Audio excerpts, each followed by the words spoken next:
Hello friends, नमस्कार, सत श्री अकाल, आदाब। मैं सूची स्वागत करती हूँ एक बार फिर से आप सबका वास्तु गंगा की गार्डन डायरी में। और दोस्तों, आज कल जैसे पॉल्यूशन बढ़ रहा है, सांस लेने की समस्या बहुत ज़्यादा बढ़ गई है। जहाँ देखो धुएं वगैरह इतने ज़्यादा हो गए ना, जो हमारी जो एयर है वो इतनी पॉल्यूटेड हो गई है, जिसके कारण बहुत सारे लोगों को सांस लेने की परेशानी आ रही है। तो ऐसे में एक बहुत बड़ा क्वेश्चन हमारे सामने होता है कि आखिर हम अपने घर में ऐसे कौन से प्लांट्स लगाएं जो हमारे रूम में, बेडरूम में, लिविंग रूम में, जहाँ चाहें किचन में हम इसे रख सकें और साथ ही साथ ये हमारे एयर को प्यूरिफाई करे, एयर को शुद्ध करे, ताकि सांस लेने में हमारी आसानी हो सके। तो आज इसी टॉपिक के साथ आज एक ऐसे ही प्लांट को लेके मैं आई हूँ। अगल बगल देख के आपको पता लग ही गया होगा कि आज मैं किस प्लांट के बारे में बात कर रही हूँ। तो दोस्तों, आज मैं बात कर रही हूँ आप सबसे ये सुंदर से दिखने वाले स्नेक प्लांट के बारे में। एक बहुत ही अच्छा एयर प्यूरिफायर प्लांट है, 24 आवर ऑक्सीजन रिलीज करता है और ये काफ़ी हार्डी प्लांट भी होता है, जिस कारण से हम इसे अपने बेडरूम में और लिविंग रूम में या फिर किचन में, जहाँ चाहे बालकनी में आप रख सकते हैं। और सबसे बड़ी बात कि ये एक इंडोर प्लांट है। जी हाँ, इससे बस ब्राइट लाइट की ज़रूरत होती है, बहुत ज़्यादा धूप में इसे बिल्कुल नहीं रखना है। हो सके तो हफ्ते में 10 दिन में एक बार आप इसे 1-8 घंटे की धूप दिखा सकते हैं, जिसमें ये पौधा अच्छा रहेगा। तो आज मैं इसी प्लांट के बारे में आपसे डिटेल्स में बात करूँगी कि इस प्लांट्स को लगाना कैसे है, इसकी क्या केयर करनी है, कैसा इसको माहौल देना है ताकि हमारा जो पौधा है वो बहुत अच्छी ग्रोथ कर सके। साथ ही साथ इसका हमें प्रोपोगेशन कैसे करना है, कैसे हम एक प्लांट से बहुत सारे प्लांट बना सकते हैं, इन सब के बारे में मैं आपसे आज बात करने वाली हूँ। तो वीडियो को बिल्कुल स्किप मत कीजिएगा। अगर अभी तक आपने चैनल को सब्सक्राइब नहीं किया है तो चैनल को सब्सक्राइब कर लीजिएगा। वीडियो पसंद आए तो दोस्तों वीडियो को लाइक ज़रूर कीजिएगा। आपका लाइक हमें मोटिवेट करता है ऐसे ही अच्छे नए वीडियो लाने के लिए, और हम आपके साथ आ जाते हैं, हाजिर हो जाते हैं इस खूबसूरत पौधों के साथ, जिसे देखते ही चेहरे पे मुस्कान आ जाती है। तो चलिए शुरू करते हैं स्नेक प्लांट के बारे में डिटेल्स जानकारी। तो दोस्तों, जैसा कि इसका नाम है स्नेक प्लांट, हालांकि ये काफ़ी एक हार्डी प्लांट होता है। इसकी पत्तियों की बनावट देखिए कुछ ऐसी होती है, जैसे लगता है जैसे स्नेक के ऊपर जो धारियाँ होती है ना, उसी टाइप का कुछ इसकी बनावट होती है। ये पौधा आपको बहुत सारे वैरायटी में मिल सकता है। आप देख सकते हैं कि मैंने यहाँ एक ही पॉट में 2 पौधे लगाए हैं। ये एक इसका मिनिएचर वाला है और ये एक जो लंबी वाली स्टिक वाली आती है ना, ये एक वो है, और ये एक इसका मिनिएचर वैरायटी है। काफ़ी सुंदर पौधा ग्रो कर रहा है। देखिए नए नए लीव्स इसमें निकल रहे हैं और साथ ही साथ ये पौधा बहुत हेल्दी है मेरा। तो आखिर मैंने इसकी केयर कैसे की है, तो सबसे पहले केयर में जो बात आती है वो बात कर लेते हैं इसकी मिट्टी की। तो दोस्तों, इसकी मिट्टी बनाना बहुत आसान है। इसको बहुत ज़्यादा फर्टिलाइज़र चूँकि नहीं चाहिए होता है, तो जब भी आप इसकी मिट्टी बनाएं तो वो एक वेल ड्रेन मिट्टी होनी चाहिए, यानी कि इसे बहुत ज़्यादा पानी भी नहीं चाहिए। क्योंकि देखिए इसकी जो पत्तियां हैं ये काफ़ी मोटी होती हैं, जिसमें ये पानी को होल्ड करके रखता है। तो अगर इसकी मिट्टी में पानी रुकेगा तो पौधा खराब हो जाएगा। तो जब भी इसकी मिट्टी बनाए तो कोशिश कीजिए 1 part garden soil, 1 part sand डालिए। छोटे छोटे आप इसमें पत्थर जो होते हैं ना वो भी यूज़ कर सकते हैं, और साथ ही साथ 1 पार्ट इसमें वर्मी कंपोस्ट या फिर जो भी कंपोस्ट हो आपके पास, काउडंग कंपोस्ट, लिव मोस्ट कंपोस्ट, वो आप यूज़ कर सकते हैं। बस इसके अच्छे कलर्स के लिए थोड़ा सा आप इप्सम सॉल्ट इसमें डाल दीजिए, जिससे कि ये पौधा इसके जो कलर है वो मेंटेन रहेगी। राइस हस्क या कोकोपीट का यूज़ मत कीजिए। पैरालाइट का आप इसमें यूज़ कर सकते हैं, वो भी मिट्टी को वेल ड्रेन बनाता है, ताकि पानी डाला और पानी आउट हो जाना चाहिए, पानी इसमें रुकना नहीं चाहिए, वरना ये पौधा बहुत जल्दी, ये ज़्यादातर रूट रॉट का ही शिकार होता है। ओवर वाटरिंग से ज़्यादातर ये पौधा ख़राब होता है। तो मिट्टी हमने बना ली, अच्छी वेल ड्रेन मिट्टी है, इसमें कंपोस्ट भी हमने अच्छे से दे दिया है। अब बात करते हैं इसके वाटरिंग की, क्योंकि मिट्टी से जुड़ा हुआ जो सबसे इम्पॉर्टेंट पॉइंट है वो है इसकी वाटरिंग। तो दोस्तों, जब भी इसमें पानी डालिए पहले इसकी मिट्टी को चेक कर लीजिए। वो कैसे चेक करना है मैं आपको बताती हूँ। देखिए, ये एक फॉक लिया है मैंने, स्पून, लकड़ी कुछ भी लीजिए और इसे ऐसे मिट्टी में आपको अंदर लगाना है। उसके बाद आप इसे चेक कीजिए। देखिए, इसमें कोई मिट्टी नहीं आई है ना। यानी कि इसमें अभी आप थोड़ा सा, हालांकि मैं फिंगर से टच करके देख रही हूँ तो थोड़ा सा अभी ये मुझे गीला गीला सा लग रहा है। और यहाँ मेरा दूसरा जो पौधा है उसमें मैं आपको दिखाती हूँ। देखिए, ये कुछ इस तरीके से, हालांकि अगर इसमें इस लकड़ी के साथ जो भी स्टिक आप ले रहे हैं, फॉक के साथ अगर मिट्टी आ जाती है, यानी कि अभी इस पे पानी है तो पानी नहीं देना है। लेकिन अगर मिट्टी नहीं आती है या फिर फिंगर से आप टच करके देख रहे हैं और लगता है कि अभी इसमें नमी है, तो इसमें पानी बिल्कुल भी मत दीजिएगा।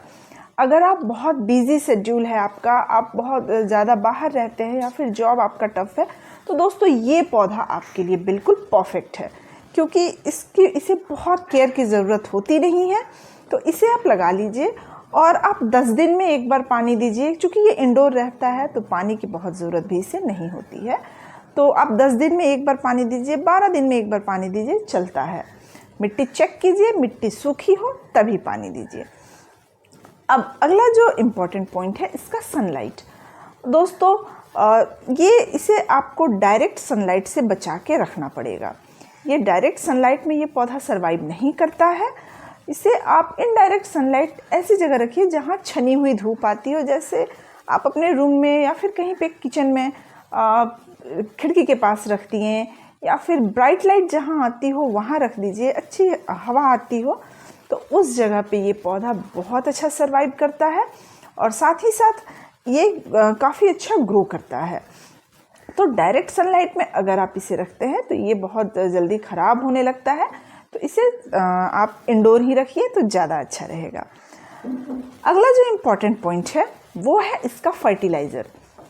तो दोस्तों, ये एक काफ़ी हार्डी प्लांट होता है और इसे बहुत ज़्यादा फर्टिलाइज़र की भी ज़रूरत नहीं होती है। अगर आपको ज़रूरत लगे तो आप महीने में एक बार इसे फर्टिलाइज़ कर दीजिए।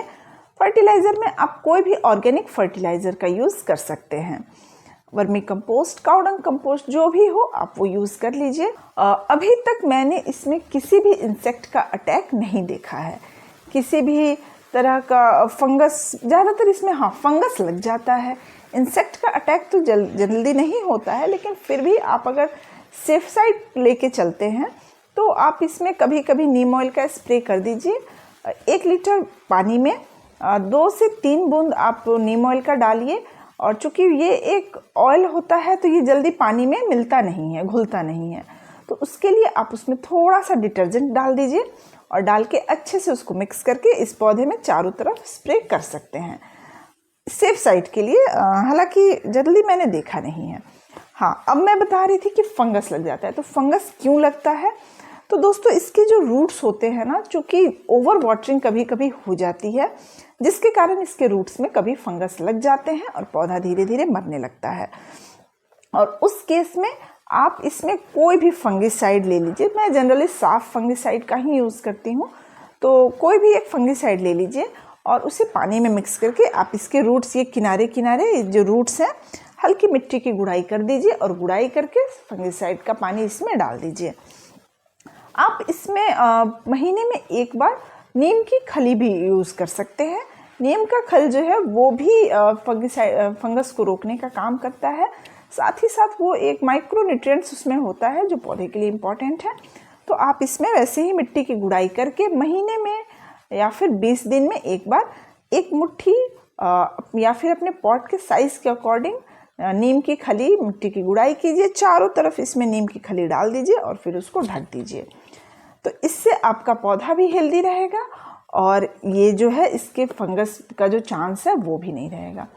अब बात कर लेते हैं कि इस पौधे को प्रोपगेट कैसे किया जा सकता है। तो दोस्तों, एक पौधे से बहुत सारे पौधे बनाने का 3 मेथड है। वो तीनों मैं आपको बताती हूँ। तो देखिए, सबसे पहला जो मेथड होता है वो होता है कटिंग के द्वारा। ये तो इसमें सारी न्यू लीव्स हैं। इस पॉट में मैं आपको दिखाती हूँ। तो देखिए दोस्तों, ये जो हमारा पॉट है इसमें हमें देखना है कि पुरानी लीव्स कौन सी है। जो डार्क ग्रीन कलर की लीव्स होगी वही पुरानी लीव्स होगी। आप ये देख सकते हैं काफ़ी मोटी लीफ है और ये काफ़ी डार्क ग्रीन कलर की है, यानी कि ये पुरानी लीफ है।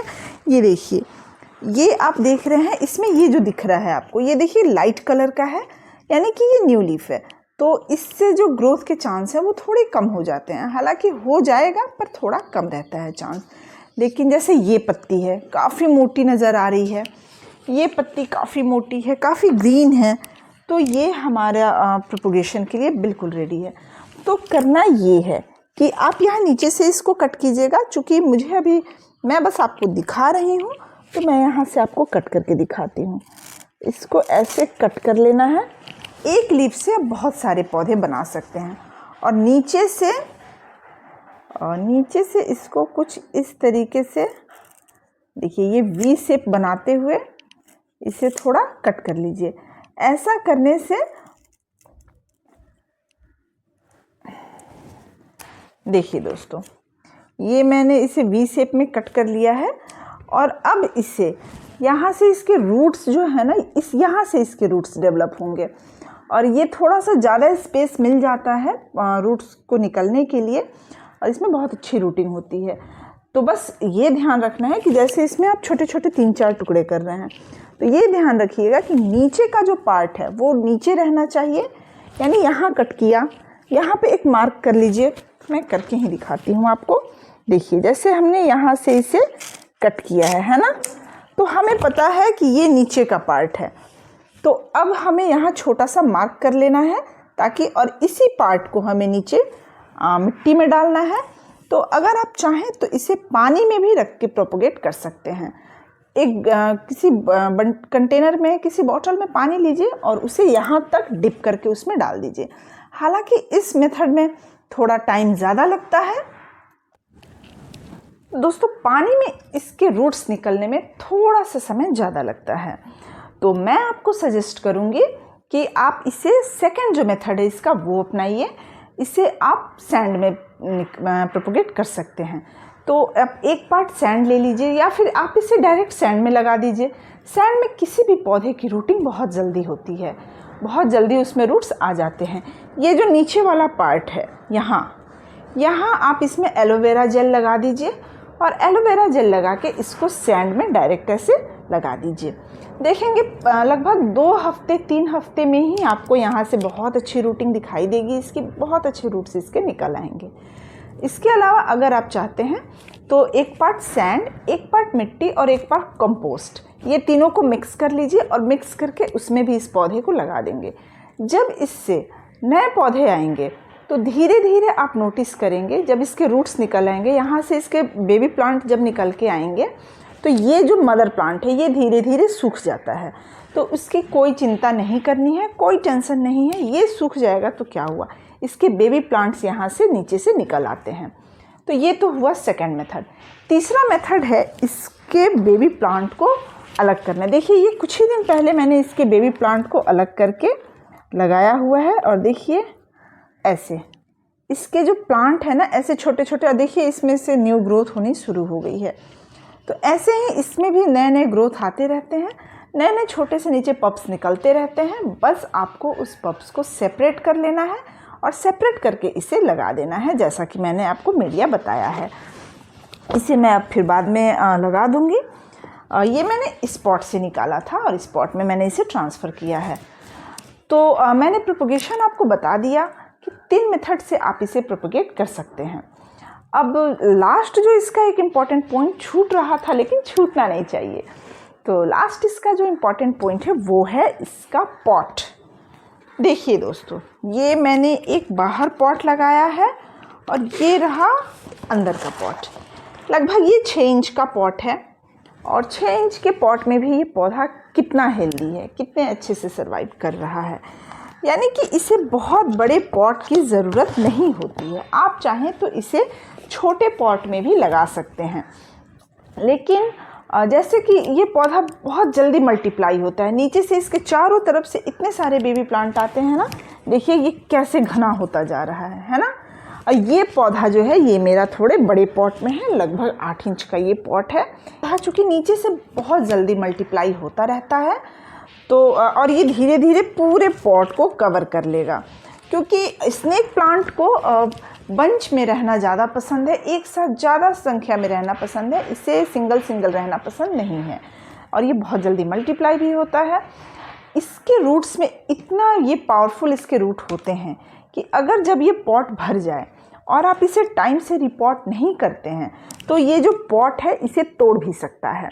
तो जब आपको ये चीज़ ध्यान देना होगा कि जब ये पूरे तरीके से पॉट को फुल कर देता है तो इसे आप रिपोर्ट कर दीजिए। चाहे तो आप इसे रूट डिवीज़न, जैसा कि मैंने आपको बताया पप्स का, तो आप इसे रूट डिवीज़न के द्वारा छोटे छोटे अलग अलग प्लांट बना दीजिए, और या फिर आप इसे बड़े पॉट में शिफ्ट कर दीजिए। इसके रूट काफ़ी नीचे से बंध जाएंगे, रूट बाउंड हो जाएगा, बहुत सारे बेबी प्लांट निकल आएंगे। उस समय आपको ये काम करना है। इसे बहुत जल्दी जल्दी रिपोर्टिंग पसंद नहीं है, तो इसे आपको बहुत जल्दी जल्दी रिपोर्ट नहीं करना है। तो दोस्तों, मुझे लगता है कि मैंने आपको स्नेक प्लांट से रिलेटेड सारी जानकारी दे दी है। तो अगर फिर भी अगर कुछ छूट गया हो, कुछ रह गया हो, तो आप मुझे कमेंट में पूछ सकते हैं, वहाँ से मैं आपको जवाब दे सकती हूँ। और दोस्तों, चलिए फिर मिलते हैं आपसे किसी और वीडियो में किसी दूसरे टॉपिक के साथ। तब तक हंसते रहिए, मुस्कुराते रहिए, खुशियाँ बांटते रहिए। Happy gardening.